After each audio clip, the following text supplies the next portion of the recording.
Halo, Assalamualaikum warahmatullahi wabarakatuh. Hari ini kita kembali belajar tentang pengantar bisnis. Nah, di dalam belajar bisnis ada hal yang harus kita pahami gitu berkaitan dengan isu-isu saat ini, sehingga bisnis yang nanti kita jalankan itu akan dapat berjalan tetapi sesuai dengan hal-hal yang ada di sekitar kita gitu. Jadi kita terus harus melakukan adaptasi karena ketika kita memutuskan untuk tidak memahami isu-isu yang ada di sekitar kita gitu dalam mengelola bisnis, maka khawatirnya nanti bisnis kita akan tertinggal gitu. Nah, untuk tema hari ini saya ingin mengangkat tema berkaitan dengan when the man is no longer the man. Nah, sebenarnya ini apa sih maksudnya gitu? Saya ingin bicara apa? Nanti kita akan bahas lebih lanjut. Yang pertama, saya ingin mengawali dengan sebuah cerita bahwa dahulu eh, setiap ada temuan yang baru yang meluas, ini akan selalu ada yang gagal paham. Sebagaimana dulu saat Nikolaus Kopernikus yang menemukan bahwa pusat tata surya itu adalah matahari, ya kan, dan bukan bumi, maka ia habis-habisan dibully dan nyaris dihukum mati. Lalu di dalam kehidupan modern, saat muncul ride sharing dengan ojek online dan taksi online, sebagian regulator pun sempat menghadang. Sebagian regulator pun sempat menghadang dan melarang. Sampai akhirnya mereka sendiri ikut menikmati setelah terjadi perang mobilisasi. Nah, jadi gitu, nggak cuma sekarang ini. Dulu pada saat ada hal-hal baru itu selalu ada orang-orang yang nggak sepakat gitu dengan gagasan-gagasan baru gitu. Meskipun gagasan-gagasan baru itu sebenarnya hadir dengan adanya fakta gitu ya, dengan adanya pemicu-pemicu gitu, sehingga dengan ketidaktahuan tentang informasi itu sebagian orang masih menolak. Sebagaimana dulu Kopernikus. Ketika Kopernikus itu mengemukakan bahwa matahari itu adalah pusat tata surya, dia dibully habis-habisan. Sebagaimana ketika awal munculnya ride sharing, munculnya ojek online, mereka juga dibully habis-habisan gitu ya, sampai ada aksi demonstrasi dan lain sebagainya. Bahkan di sini yang ikut menghadang itu nggak cuman rivalnya, bukan hanya rival bisnisnya, tapi juga berkaitan dengan regulator gitu atau yang membuat sebuah kebijakan. Mereka juga ikut melakukan penghadangan dan pelarangan, pokoknya gimana caranya taksi online, ojek online gitu, itu tuh nggak ada gitu.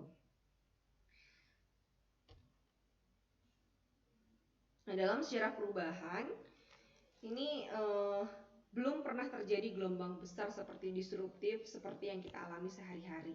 Saat teknologi berubah begitu dahsyat dengan 6 pilar yang mengguncang dunia, kita melihat raksasa-raksasa dunia yang udah selama puluhan tahun menguasai berbagai bidang industri itu mulai goyah gitu.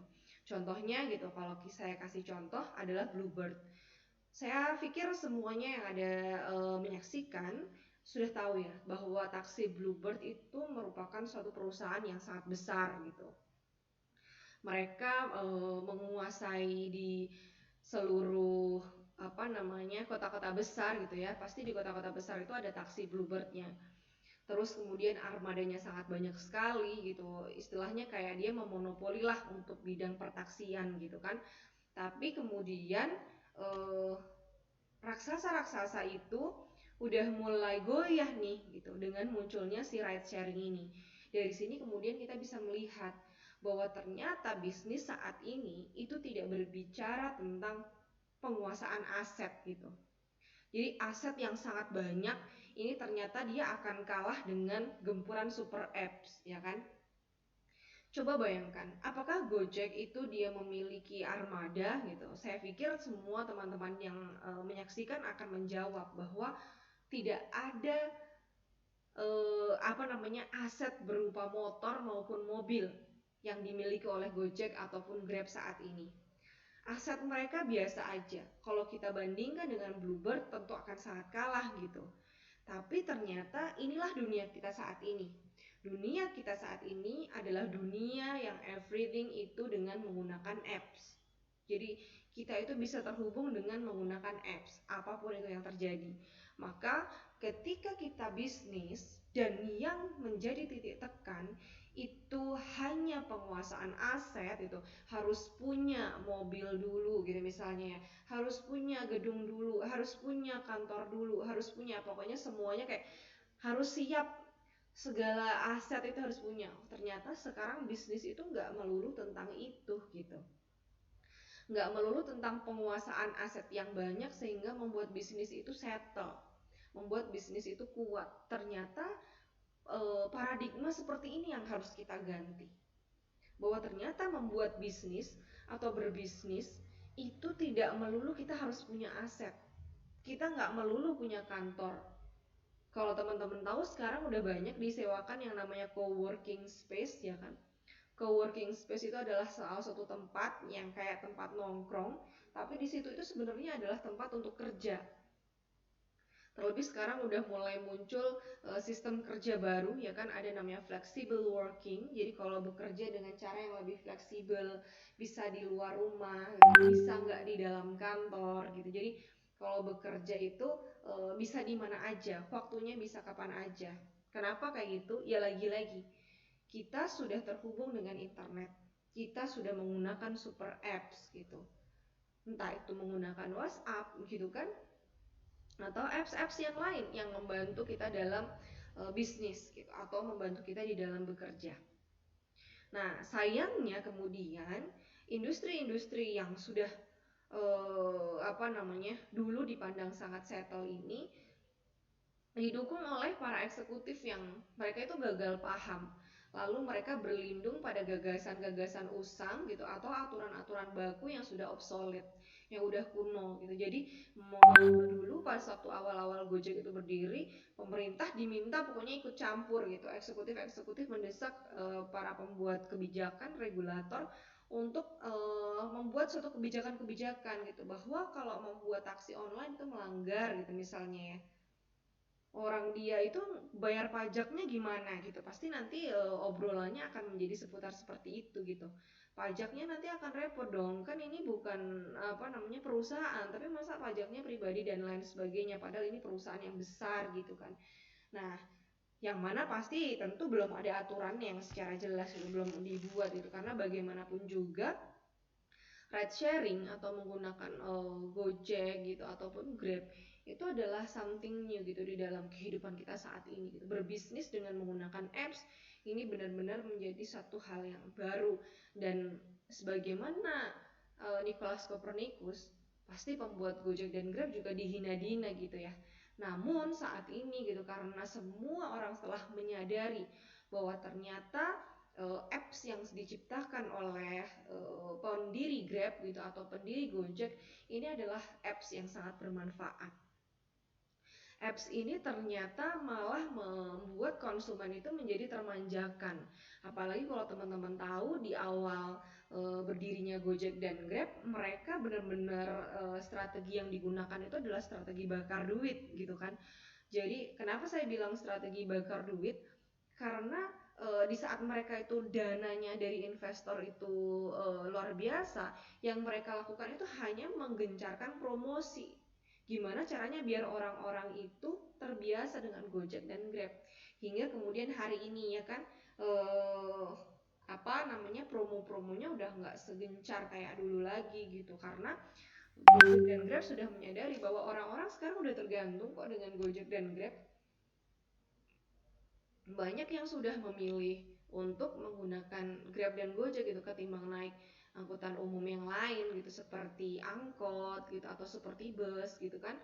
Kalau Gojek dan Grab ini memiliki kelebihan, kita disamperin dari rumah ya kan, tinggal kita ketik, kita disamperin dari rumah, kemudian kita diantar hingga tempat tujuan yang kita inginkan dengan harga yang sudah sesuai dan tertera sesuai dengan aplikasi.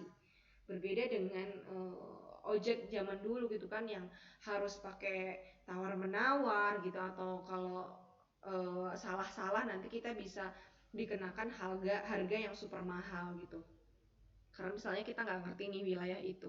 Cuman karena adanya Gojek, karena adanya Grab gitu, saat ini sudah berbeda. Kita mau jalan ke Jakarta, kita mau jalan ke Jogja gitu, atau ke Solo, atau ke Surabaya, kemanapun kotanya, asal kita punya aplikasi Grab, kita punya aplikasi Gojek, saya kira kita nggak tahu alamatnya, tinggal kita ketik, habis itu kita tinggal bilang ikutin map aja Pak gitu kan.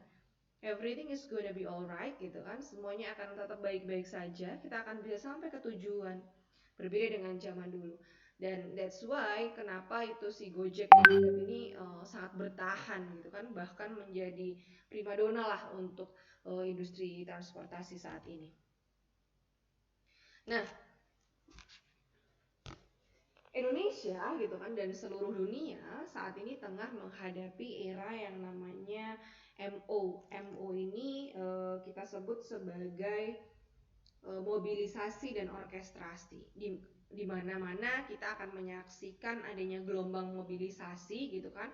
Mobilisasi itu artinya kayak dorongan, mendorong seseorang gitu, mengarahkan terhadap suatu ide tertentu, gagasan tertentu gitu kan. Nah, bisnis tak perlu menguasai segalanya. Nah, cukup untuk melakukan orkestrasi. Nah, ciri-cirinya apa sih? Gitu. Ciri-cirinya untuk era MO ini, ciri-cirinya yang pertama adalah tagar yang bermunculan dengan maksud untuk menciptakan hype, ya. Jadi sekarang kalau misalkan teman-teman lihat, udah mulai banyak bisnis apapun gitu atau isu apapun itu pasti didahului dengan tagar gitu ya, hashtag gitu. Yang dimaksudkan adalah untuk menciptakan hype. Misalnya, contohnya kalau teman-teman ingat, mulai dari tagar Justice for Audrey gitu kan, atau hashtag uninstall X gitu, atau hashtag MeToo gitu, atau hashtag single day gitu, macem-macem deh hashtag yang bermunculan gitu ya. Nggak bisa diingat satu-satu gitu karena saking banyaknya hashtag, tapi ternyata dengan melakukan hashtag itu kemudian muncul hype, ini menjadi salah satu ciri kita sekarang gitu. Kalau kita mau bikin bisnis gitu, kebanyakan bisnis kalau teman-teman lihat di Instagram, mereka juga menggunakan MO ini gitu, menggunakan metode namanya MO ini, mobilisasi dan orkestrasi. Dimobilisasi dengan hashtag. Jadi semuanya sekarang udah serba hashtag. Yang kedua adalah munculnya super apps yang mulai merambah kemana-mana. Bisnis-bisnis lama mulai dari retail sampai ke media, transportasi, keuangan, kesehatan, pertanian, industri, maupun pertahanan, semuanya berpindah platform dengan dibentuk dan diorkestrasi super app. Akibatnya model bisnis dan ekonomi pun juga mengalami suatu perubahan gitu ya. Ya, sekarang semuanya udah merambah ya ke super app. Contohnya saja gitu, kalau misalkan kita berbicara tentang farmasi atau apoteker gitu ya. Kalau kita berbicara tentang apotek, kita mau beli obat saat ini, apalagi di era COVID, cara untuk kita membeli obat pun sudah berubah. Kita tinggal order by Halodoc gitu atau Alo Dokter, kita sudah bisa mendapatkan resep dokter gitu kan, kita bisa berkonsultasi dengan dokter. Kalau ke dokter itu nggak perlu langsung ngedatengin rumah sakit, nggak, kecuali gitu untuk kasus-kasus khusus ya gitu. Tapi kalau untuk kasus-kasus sakit yang sederhana gitu, misalnya kayak meriang atau diare ringan gitu, atau sakit lambung, demam dan lain sebagainya gitu, rata-rata kita kalau di era COVID kayak gini pasti akan menggunakan Halo Dokter gitu. Jadi kita konsultasi sama dokternya, kemudian dokternya ini akan meresep. Nah, dari resep obatnya kemudian kita tebus, terus diantar deh ke rumah. Nah, ini yang disebut super apps yang sudah merambah ke berbagai macam bidang kehidupan. Nggak cuman untuk alat transportasi seperti Gojek dan Grab yang kayak saya contohkan tadi gitu ya, tapi juga kesehatan gitu. Ini juga sudah berubah untuk seperti itu. Retail gitu ya, untuk jual beli kebutuhan sehari-hari ya kan. Banyak juga yang kayak toko-toko online gitu ya, yang sudah menyediakan aplikasi untuk bisa membeli barang-barang gitu kayak Superindo gitu. Saya pikir Superindo itu juga memiliki apps ya kan, yang kita bisa unduh dari Play Store kita, kemudian di situ kita juga bisa belanja. Nah, nggak cuman itu gitu, dari berbagai macam hal sekarang itu sudah menggunakan apps gitu. Mungkin kita kayak, ini nggak penting, tapi ternyata apps itu adalah apps yang sangat bermanfaat untuk orang lain. Nah, terus dari mana kemudian keuntungannya? Ya keuntungannya didapatkan dari iklan gitu. Coba kalau teman-teman unduh apps yang untuk nyekan deh, pakainya cam scanner kan, nama appsnya. Nah dari situ kita juga akan kedapatan iklan-iklan gitu kan, dari situ ada iklan itu keuntungannya didapat dari situ gitu. Meskipun itu hanya apps yang bermanfaat untuk membantu manusia gitu ya, untuk membantu kehidupan sehari-hari, tapi ternyata ini benar-benar sangat bermanfaat gitu. Dia sudah merambah ke berbagai macam hal di dalam bisnis, di dalam media gitu. Keuangan juga sama. Kalau teman-teman tahu, udah berbagai macam jenis produk keuangan apps ya, dalam bentuk apps ya. Mulai dari OVO ya enggak, cara bayar sesuatu terus tanpa menggunakan uang. Ada OVO, ada GoPay, ada link aja gitu. Terus kemudian untuk berkaitan dengan hutang piutang gitu, misalkan utang ada namanya Kredivo ya enggak. Jadi sekarang semuanya sudah serba praktis ya dengan adanya apps, dan ini adalah ciri mobilisasi dan orkestrasi. Semuanya sudah diarahkan gitu, semuanya sudah digencarkan dengan menggunakan hashtag, kemudian didukung dengan adanya apps yang sudah merambah kemana-mana gitu, sehingga semua hal yang ada di kehidupan kita itu kayaknya sudah pakai apps saat ini. Bahkan kemarin saya tuh sempat, karena bingung nyari penggaris ya, kok penggaris nggak ketemu gitu, nyelempit nggak tahu kemana. Akhirnya saya coba iseng ya, hanya iseng aja sih, nyari apps di Play Store penggaris gitu, dan ternyata ada gitu. Makanya saya benar-benar kaget, wah ternyata memang dunia kita saat ini benar-benar sudah mengarah ke serba teknologi gitu. Nah yang ketiga, ciri era MO yang ketiga itu adalah munculnya fenomena the main is no longer the main. Artinya apa? Bahwa main itu adalah sumber gitu. Bahwa sesuatu yang dulu benar-benar menjadi sumber kehidupan, sumber penghasilan, itu tidak bisa seterusnya akan menjadi sumber penghasilan, akan seterusnya menjadi sumber pendapatan kita. Saya kasih contoh surat kabar. Dulu yang namanya surat kabar hidup dari apa? Penjualannya kan, penjualannya gitu kan. Surat kabar itu, perusahaan surat kabar itu hidup karena penjualan koran yang luar biasa dan iklan yang terpampang di dalam koran itu. Namun karena saat ini perubahan teknologi itu menjadi sangat luar biasa, dan orang itu kalau nonton berita, mau tahu berita sudah tidak lagi menggunakan koran. Tapi saat ini orang itu untuk tahu berita, tahu informasi terkini, atau mencari lowongan kerja gitu misalnya, sudah tidak lagi menggunakan koran. Tapi saat ini kita sudah menggunakan media digital kayak detik.com gitu misalnya, atau kita gunakan YouTube gitu kan. Maka ketika perusahaan koran tetap mempertahankan dirinya hanya dengan penjualan dan iklan, maka tentu ini akan menjadi suatu hal yang tidak relevan gitu. Karena main utamanya si perusahaan koran ini sudah tidak bisa lagi menghasilkan profit dan keuntungan sebagaimana mestinya. Kenapa alasannya? Karena dunia sudah berubah. Dunia kita saat ini sudah berubah. Ya. Airline juga sama. Kalau airline tak bisa lagi mengandalkan penjualan tiket.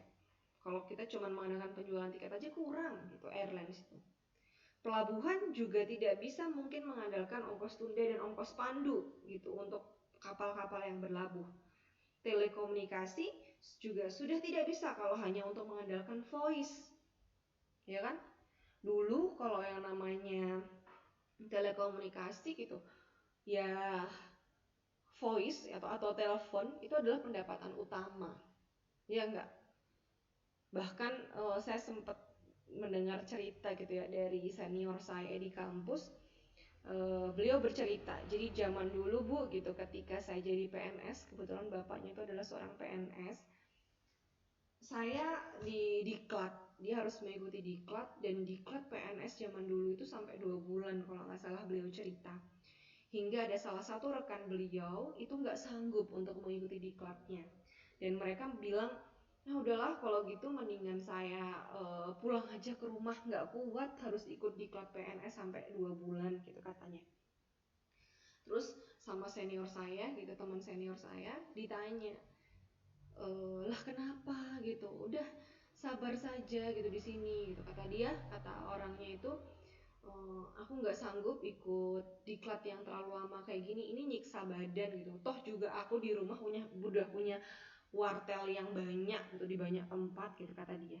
Nah saat itu orang tersebut berpikir bahwa wartel ini selamanya ini akan bisa menghasilkan profit untuk dia gitu. Mainnya pada waktu itu telekomunikasi memang adalah voice gitu kan, suara.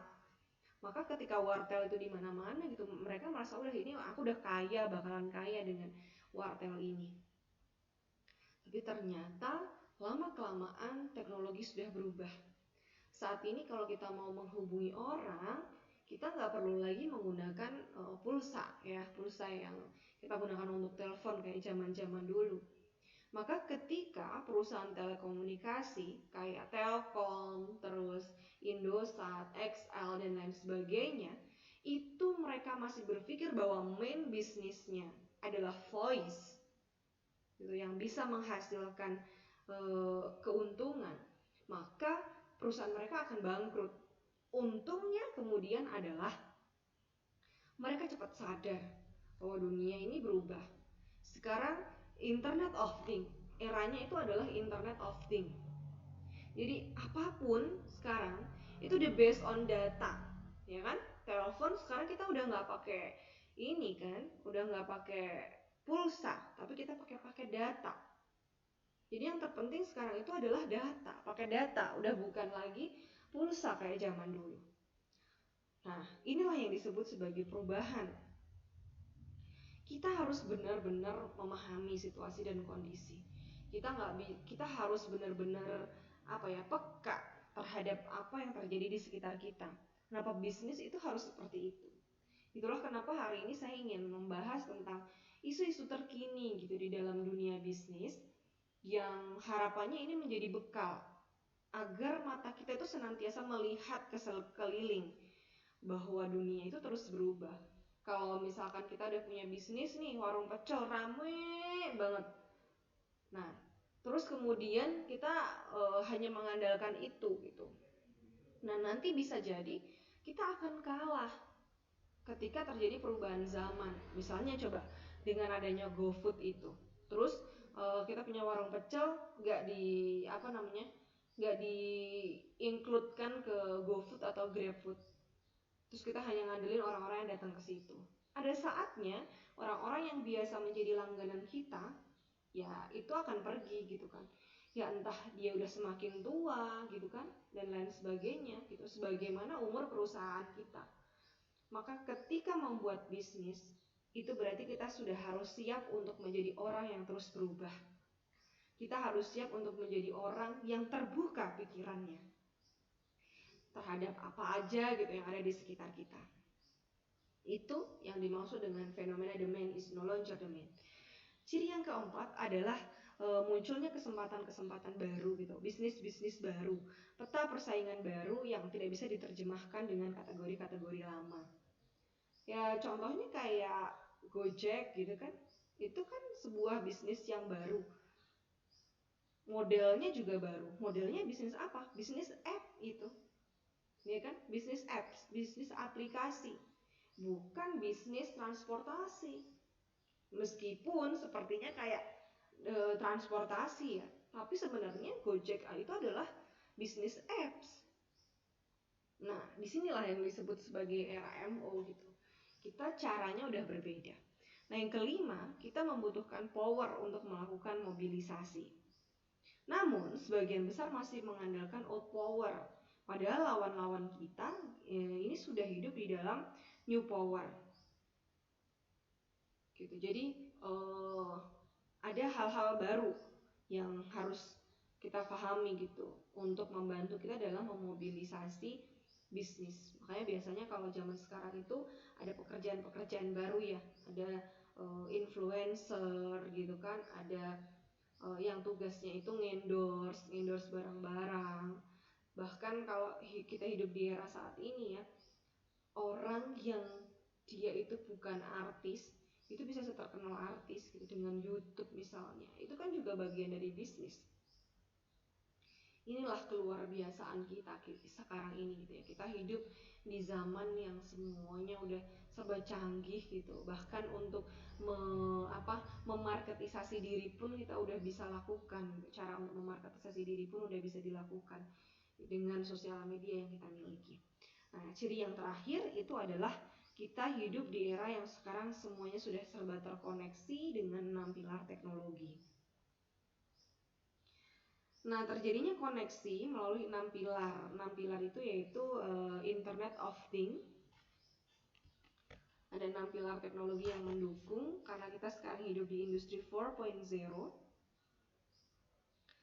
Nah, sebelumnya kita pahami juga bahwa hashtag tagar ini merupakan suatu simbol yang banyak digunakan di media sosial untuk mempermudah pencarian yang berakibat pada suatu pesan itu tersebar dengan luas. Nah, MO ini merupakan suatu pendekatan baru di dalam industri revolusi 4.0 dengan menggunakan 6 pilar yang tadi saya bilang. Ada namanya Internet of Things, kemudian cloud computing, ada big data analytics, artificial intelligence, super apps, dan broadband infrastructure. Itu yang disebut sebagai 6 pilar ya di dalam revolusi industri 4.0. Nah, dengan begitu, ini manusia ini akan saling melakukan mobilisasi. Kita itu selalu dimobilisasi. Saya kasih contoh, 12-12, ya kan? 12-12 itu awalnya kita nggak ngerti loh, tapi gara-gara semuanya iklannya itu bahkan dari setengah bulan yang lalu itu udah dikampanyekan 12-12 gitu. Entah itu Lazada, entah itu Shopee, entah itu Tokopedia, semuanya serba 12-12 gitu. Ini kan adalah sebuah mobilisasi gitu. Kita dimobilisasi terus-terusan oleh media. Yang mungkin sebagian dari kita juga kemakan juga, akhirnya ikut belanja ya kan? Gitu. Dan kemudian diorkestrasi, dibuat cerita-cerita gitu. Dikasih tayangan-tayangan yang menarik, makanya Lazada atau apa ya itu yang sampai minta Lee Min Ho untuk mengiklankan gitu. Itu bagian dari mobilisasi sih kalau itu. Tapi kalau orkestrasi ini berkaitan dengan cerita. Nah, kenapa Bu kita harus belajar tentang MO ini? Karena kita saat ini hidup di dalam era yang hyper connected gitu. Satu dengan yang lain ini sudah saling terkoneksi. Maka tidak diperlukan suatu kehebatan yang luar biasa, cukup keterampilan kita untuk melakukan mobilisasi. Anatomi, bauran mobilisasi online, share gitu. Jadi kita nge-share materi kita gitu atau konten kita gitu. Dan 5 elemen penggerak jari dan pemahaman yang cukup untuk melakukan mobilisasi. Sedangkan untuk melakukan orkestrasi ini dibutuhkan leadership dengan cara-cara yang baru. Nah, 5 elemen penggerak jari ini apa? Merupakan elemen yang membuat netizen ini tergerak atau termobilisasi untuk melakukan suatu aksi-aksi nyata. Nah, 5 elemen tersebut adalah magnitude, proximity, drama, konflik, dan ketokohan. Nah, hal tersebut yang kemudian akan menggerakkan jari. Terus ada namanya share.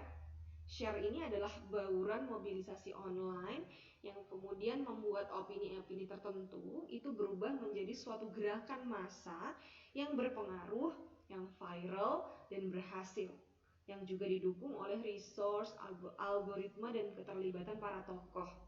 Jadi sharing informasi dan lain sebagainya ini juga membutuhkan bantuan resource ya, dan juga algoritma. Kenapa sih Bu kok ada algoritma di sini gitu? Iya, harus ada algoritmanya. Kalau kita misalkan nonton YouTube gitu kan, konten-konten yang ditampilkan gitu, yang muncul di layar HP kita, itu pasti yang biasanya terkait dengan diri kita. Satu dengan orang lain ini berbeda-beda. Karena sebenarnya ada namanya artificial intelligence ya. Jadi kita itu habitnya, behaviornya itu tuh kebaca. Orang ini tuh sukanya apa sih gitu. Kalau tempat saya gitu mungkin ya, yang biasanya keluar saham gitu, karena saya suka main saham. Itu biasanya yang masuk kalau saya buka YouTube, saham yang pasti muncul, berita gitu, atau konten yang berkaitan dengan kuliner karena saya tuh senang makan. Munculnya kayak gitu. Berbeda dengan suami saya, algoritmanya.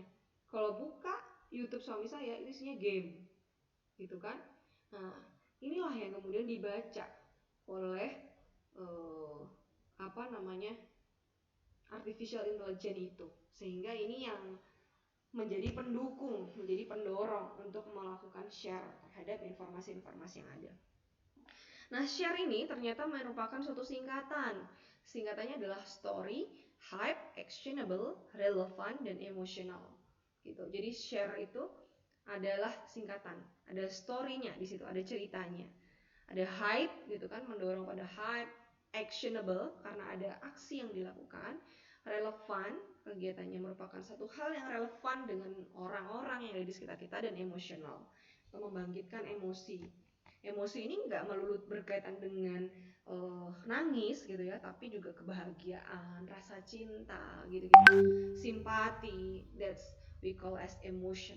Terus itu semua adalah part of emotion. Nah, ini saya kasih contoh Alibaba yang sudah membuat hari jomblo, dan ternyata ini kemudian ditiru. Ya, banyak yang sekarang udah ikut-ikutan. Jadi Alibaba ini memobilisasi hari belanja para jomblo setiap tanggal 11/11. Nah, Alibaba ini memobilisasi pasar besar-besaran untuk melayani mereka yang terabaikan karena kesendirian ya kan. Lebay banget ya. Ini memang dibuat orkestrasi. Orkestrasinya ini adalah ceritanya gitu. Ceritanya adalah tapi ini based on riset loh. Ternyata Alibaba itu meriset bahwa di Cina itu banyak orang yang masih belum punya pasangan, sehingga kemudian Alibaba itu membuat namanya hari jomblo 11/11. Nah, latar belakangnya adalah gimana caranya biar 11/11 itu para jomblo mereka bisa menghadiahi diri mereka sendiri, karena gak ada yang ngasih hadiah ke mereka gitu. Maka sebagai kasih sayang gitu kan terhadap dirinya sendiri, self love-nya bentuknya adalah memberikan hadiah untuk diri sendiri gitu. Makanya dibuatlah si 11/11 itu, agar para jomblo ini nggak kesepian gitu ya. Jomblo tidak berarti kesepian, tetap aja bisa dapat hadiah. Siapa yang membelikan? Ya diri sendiri gitu. Nah, ternyata hasilnya penjualan para pelapak bisa sampai 1 miliar US dollar yang tercapai hanya dalam waktu 1 menit 25 detik pertama. Coba bayangkan, Alibaba itu mendapatkan keuntungan 1 miliar US dollar atau 30,8 miliar dalam waktu 24 jam. Nah, ini sebuah creating value yang didorong oleh mobilisasi besar di tengah-tengah situasi ekonomi dunia yang dilanda satu ketidakpastian ya gitu. Jadi ternyata kita juga sama. Kemarin kita udah digerakkan dengan berbagai macam ini kayak ginian kan, ada 10/10, kemudian 11/11. Nah, kemarin barusan hari kemarin Sabtu kemarin kita ikut 12/12 gitu untuk belanja. Semua diorkestrasi, dimobilisasi biar pada hari itu belanja atau minimal sebelum hari itu belanja gitu kan. Nah, siapa yang untung kalau kayak gitu? Ya para pelaku marketplace itu sangat banyak mendapatkan keuntungan gitu. Dan ini benar-benar dimobilisasi loh. Jadi orang yang awalnya nggak punya niat belanja gitu kan, jadi punya niat belanja gara-gara 12-12. Jadi punya niat belanja gara-gara 11-11. Nah, seperti itulah realita bisnis kita saat ini. Semuanya udah serba dimobilisasi dan diorkestrasi. Nah, ini contohnya adalah when the man is no longer the man. Tadi saya kasih contoh gitu ya, kasusnya PT Angkasa Pura yang sudah tidak lagi menggantungkan income pada aeronautika. Jadi mereka aeronautika itu kayak misalnya adalah ininya loh, apa sih yang membuat kayak tempat yang ngebawa, yang membantu pesawat untuk parkir gitu, tempat yang membantu para penumpang pesawat itu untuk apa sih namanya, masuk ke dalam pesawat itu kan juga sewa. Jadi sekarang udah nggak, mereka udah nggak terlalu menggunakan itu gitu di dalam bisnisnya. Jadi tapi sekarang mereka udah membuat bandara itu, Angkasa Pura itu kan bandara ya, menjadi satu hal yang lebih profitable dengan misalnya dibukakan kafe-kafe gitu kan. Jadi bandara sekarang udah semakin sophisticated gitulah, tempatnya juga semakin nyaman. Jadi udah nggak lagi berkaitan dengan jasa pendaratan gitu. Ya masih sih, tapi nggak digantungkan ke situ 100% gitu istilahnya. Udah nggak pemakaian counter, pemakaian aviobridge, ya aviobridge maksud saya. Jadi yang membantu penumpang, calon penumpang untuk masuk ke dalam pesawat itu kan biasanya kita ada jembatannya tuh untuk masuk ke dalam pesawat ya. Nah itu punya Angkasa Pura gitu. Nah sekarang udah nggak, mereka udah nggak terlalu menggantungkan bisnisnya ke kayak gitu gitu. Udah nggak ke jasa parkir, ke avio bridge, atau jasa penempatan pesawat, pemakaian counter, jasa pendaratan gitu. Udah nggak melulu tentang itu gitu, tapi mereka juga sudah mengembangkan sayap-sayap bisnisnya kayak yang lain gitu. Jadi ada kargo ya kan sekarang, ada restoran, ada hotel gitu, ataupun advertisement, jadi atau iklan-iklan gitu, mereka udah mulai pasang hal-hal seperti itu karena mereka menyadari bahwa main bisnis yang dulu menjadi penghasilan ini kalau mereka akan terus-terusan seperti itu bisa jadi itu akan tidak menguntungkan gitu. Nah, airlines juga sama, pendapatan dari tiket ini menjadi meaningless apalagi kalau posisinya lagi kayak COVID kemarin. Maka harus cari cara-cara baru nih, gimana caranya biar airlines ini mendapatkan keuntungan selain didapat dari revenue tiket gitu, atau pendapatan dari tiket. Maka harus difikirkan gitu benar-benar apa yang harus dilakukan untuk bisa bertahan bisnis di airline. Nah, yang ketiga ya koran. Nah, ini juga bagi orang yang lahir sebelum tahun 1980-an dan pernah naik bus kota, mungkin kita masih ingat dengan maraknya tukang koran yang berjualan di stand plat bus ya.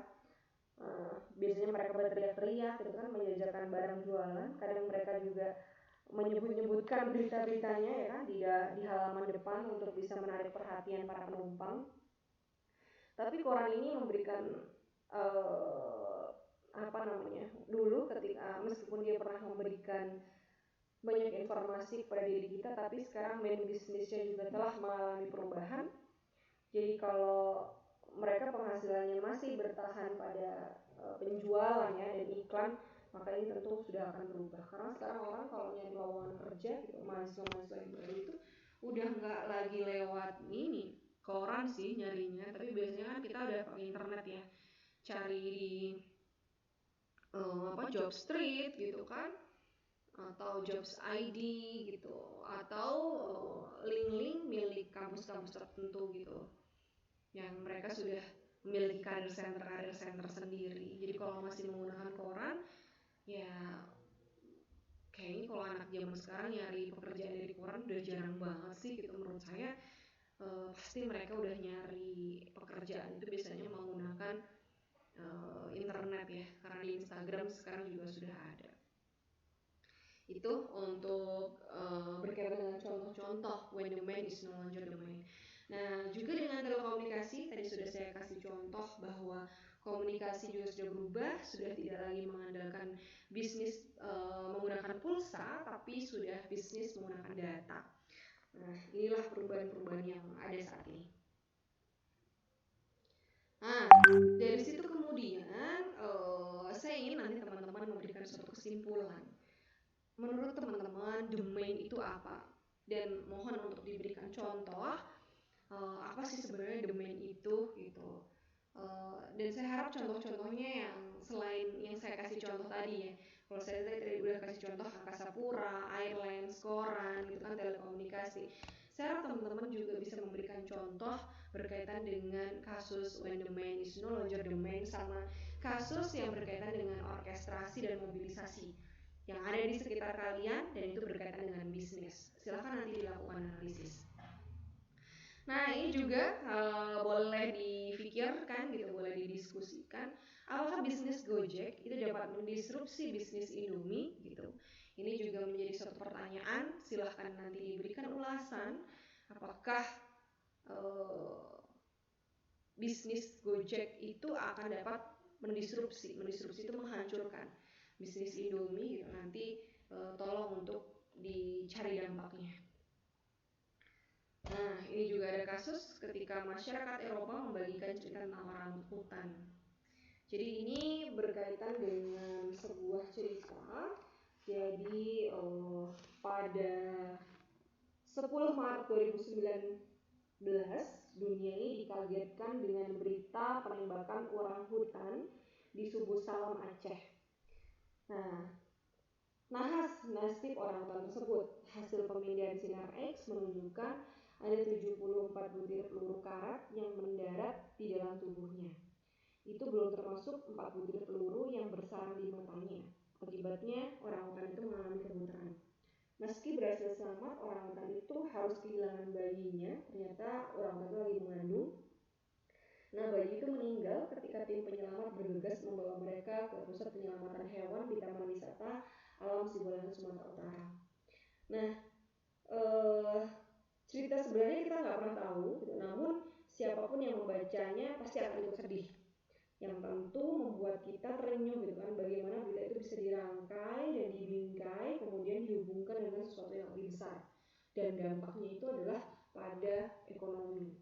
Dampaknya itu juga terjadi di Indonesia. Harap ini bisa menjadi satu hal diskusi. Jadi silahkan nanti teman-teman untuk membuat kajian. 3 kajian. Yang pertama itu berikan opini kalian tentang what is the main dan contohnya, contoh the main yang kemudian nggak lagi jadi the main gitu. When the main is no longer the main kan judulnya. Jadi berikan contoh yang dulu masih jadi the main tapi kemudian nggak jadi the main lagi, apa gitu. Nah, terus ini juga mari berpikir apakah bisnis Gojek ini dapat mendisrupsi bisnis Indomie. Silahkan juga dikaji, silahkan juga difikirkan, kemudian dibuat sebuah logika berpikir gitu. Nanti saya akan cek gitu dari hasil berpikir teman-teman. Mohon untuk dibuat uraian. Semuanya ini dikerjakan di dalam 3 lembar. Jadi satunya itu adalah 1 lembar. Mohon untuk dibuat satu uraian, 1 lembar, 1 lembar, 1 lembar. Jadi masing-masing teman-teman ini akan membuat 3 kajian gitu, yang berkaitan dengan when the man is no longer the man, Gojek, dan orang hutan. Itu kira-kira yang bisa saya sampaikan. Semoga bermanfaat dari apa yang sudah saya paparkan gitu. Selamat menikmati akhir pekan. Saya cukupkan. Wassalamualaikum warahmatullahi wabarakatuh.